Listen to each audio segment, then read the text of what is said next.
Olá, meu irmão, olá, minha irmã. Que a paz e a graça do nosso Senhor Jesus Cristo seja com todos vocês, em nome de Jesus. Hoje, dia 21 de outubro de 2020, diante de mais um dia que o Senhor nos presenteou, eu quero aproveitar desta oportunidade para poder mais uma vez partilhar um pouco daquilo que o Senhor me tem dado. Queridos, nós vivemos um tempo onde existe muito engano, existe uma suposta liberdade espiritual no seio da igreja. Vivemos um tempo onde parece que tudo se pode, devido então a essa suposta liberdade cristã, ou melhor, uma suposta liberdade do espírito. Nossa geração, queridos, é uma geração que tem aceitado tudo. É uma geração que acredita em tudo. Ou pior do que isso, ela coloca Deus em tudo. Nossa geração é uma geração que não tem um padrão definido. E por não ter esse padrão, ela acaba abraçando e aceitando tudo. Hoje, nós vemos que tudo é permitido dentro da igreja. Hoje tudo se pode, tudo se tornou liberal, tudo se tornou natural, tudo se tornou normal. E isso acontece quando a igreja ela acaba abraçando e aceitando então o mundo, aceitando então o pecado. O que faz então com que ela abandone o seu padrão, abandone então a sua identidade, abandone então a sua forma, abandone então os seus princípios, abandone até a própria escritura, a própria palavra de Deus. Isso foi aquilo que aconteceu há muitos anos, há muitos séculos atrás. Isso foi o que aconteceu há 502 anos atrás, onde se deu então a grande necessidade de a igreja passar então por uma grande reforma. Porque a igreja havia então, por muitos anos, perdido a sua forma, perdido então a sua identidade. E foi necessário então passar por uma grande reforma, a reforma que nós conhecemos como a reforma protestante, através de Martim Lutero. E hoje não é diferente.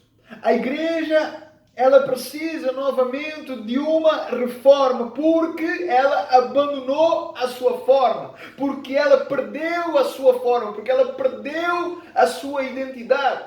Deu-se então uma deforma, uma necessidade de trazer então uma reforma sobre a igreja. E quando assim é, coisas terríveis começam então a entrar no culto. Manifestações estranhas, movimentos então estranhos, objetos ou tendências estranhas. E esta é uma realidade nos nossos dias que nós enfrentamos, onde a igreja, ela não parece mais a igreja. Onde os crentes, eles não mais parecem os crentes. Onde os cristãos, eles não mais parecem cristãos. Onde os discípulos de Cristo não mais se parecem semelhantes ao seu mestre. Pelo contrário. Nós temos visto então tantos escândalos, tanta carnalidade, tanta confusão, tanta asneira no seio da igreja, dentro da igreja. E tudo isso dentro então de uma suposta liberdade, onde tudo se pode, onde tudo é permitido, onde tudo é lícito. E esse é o drama que nós enfrentamos nestes dias. Assim como lá atrás, Martim Lutero teve que lidar com isso, dando-se então a necessidade da igreja passar por uma reforma. Esse é o drama que nós enfrentamos nestes dias. onde o culto que é centrado, focado, direcionado para Deus, hoje ele está completamente distorcido, completamente deturpado, onde em nome dessa suposta liberdade espiritual, nós vemos pastores, nós vemos líderes, nós vemos homens e mulheres estimulando as suas reuniões com todo tipo de movimentações e agitações estranhíssimas, onde uns eles saltam, outros rodam, outros caem, outros ficam rolando de um lado para o outro, outros se agarram em pilares, incitando que aquilo é o Espírito de Deus agindo, é o Espírito de Deus se manifestando.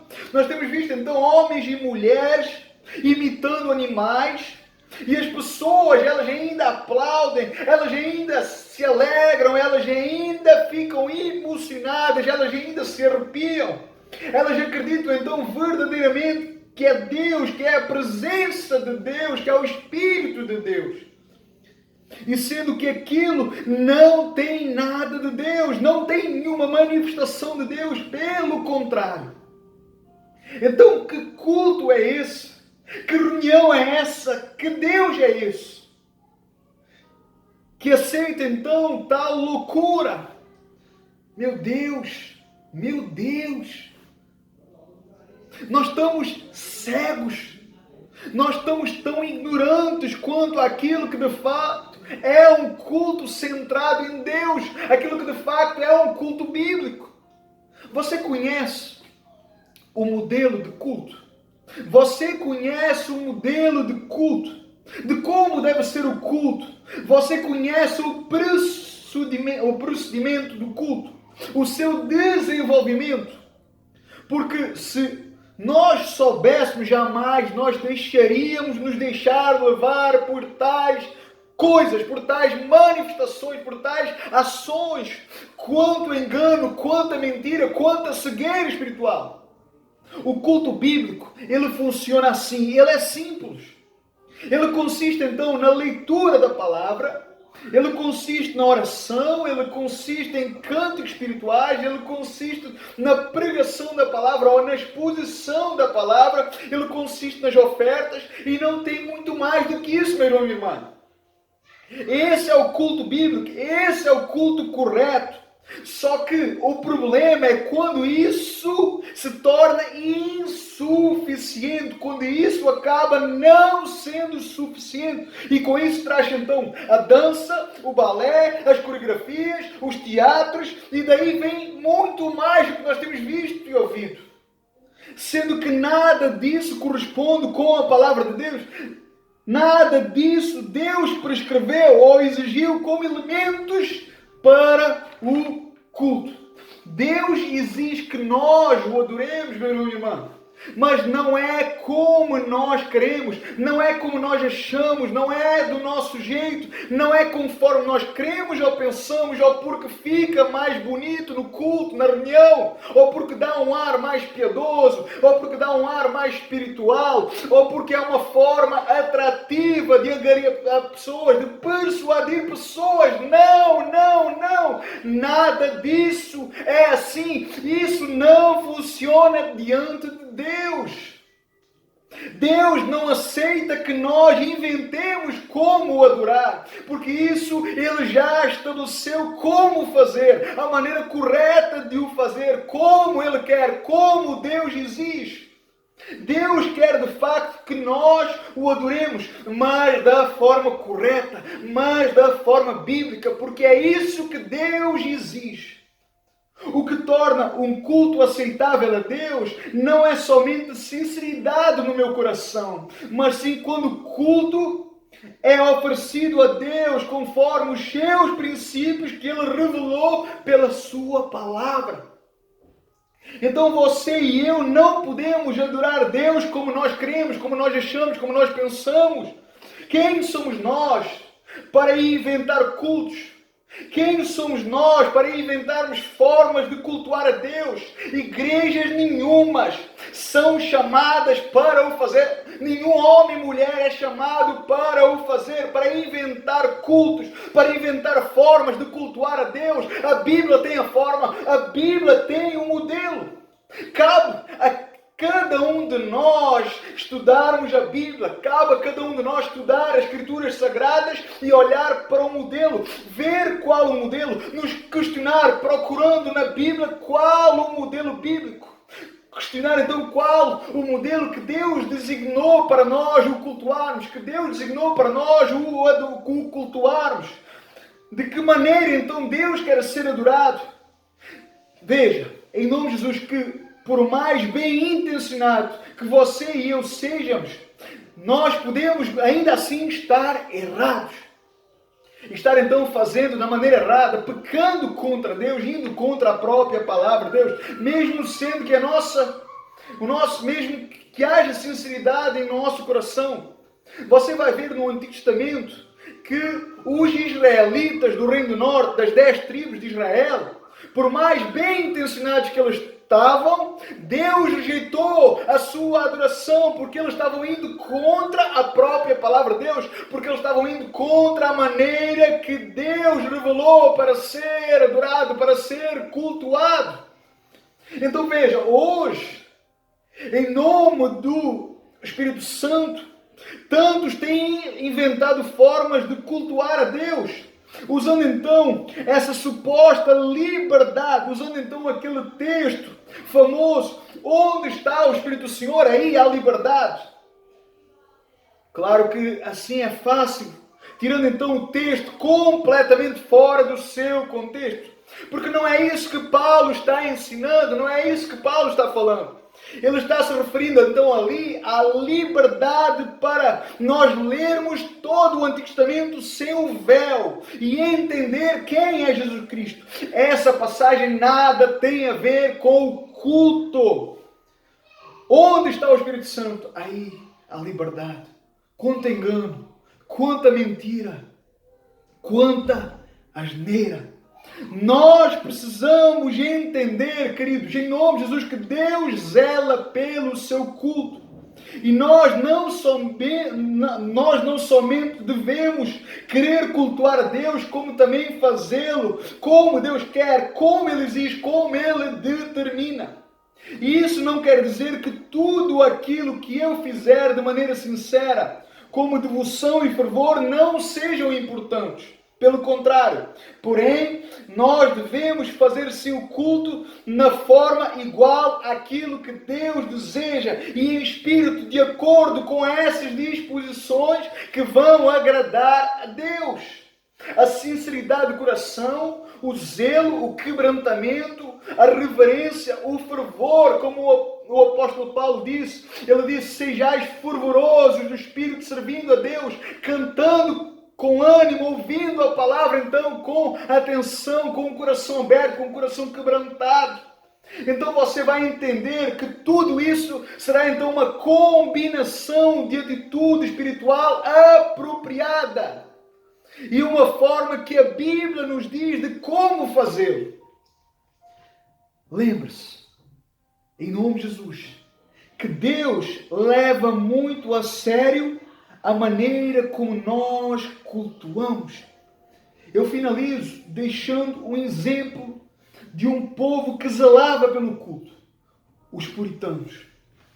Se nós estudarmos os puritanos, nós vamos ver que eles têm algo chamado como princípio regulador do culto. Então o que significa isso? Eles faziam assim: escute bem, ouça bem, guarde isto em nome de Jesus, memorize isto em nome de Jesus. Os puritanos, eles faziam o culto assim. Tudo o que a Bíblia decretou para o culto como elementos importantes, eles faziam.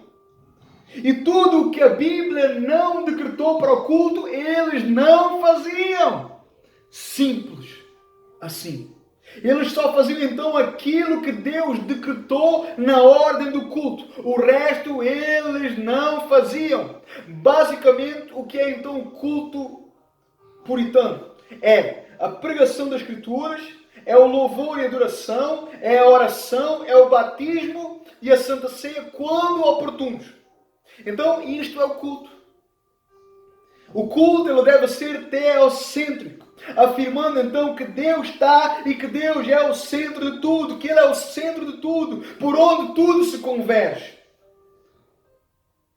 E digo-lhe mais, os puritanos, eles quando ceavam ao domingo, eles passavam o dia de sábado inteiro se preparando para a Santa Ceia, se santificando. Eles tinham tanta expectativa com a mesa do Senhor, com a ceia, com o culto, que eles oravam, jejuavam, choravam, liam as suas Bíblias e se purificavam, se preparavam, se santificavam para participar do santo culto. Alguns chegavam a se preparar uma semana antes da Santa Ceia no domingo. Então, queridos, este é um exemplo forte, um exemplo bíblico de um povo que amava a Deus, que amava o culto, que amava a unidade, que amava o culto presencial, porém faziam com reverência e com zelo, seguindo o padrão das Escrituras, não seguindo o seu padrão, não seguindo o seu achismo, não seguindo as suas vontades, mas seguindo o padrão das Escrituras. Que nós possamos compreender isto, guardar isto, memorizar isto e passar a aplicar isso nas nossas vidas, nos nossos cultos, em nossas reuniões, em nossas congregações. Meu irmão, que o Senhor nos ajude e que isto venha mexer com a nossa estrutura.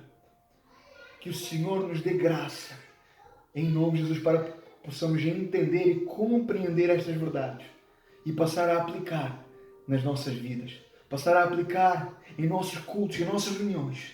Amém? Deus abençoe a sua vida poderosamente e ricamente, em nome de Jesus.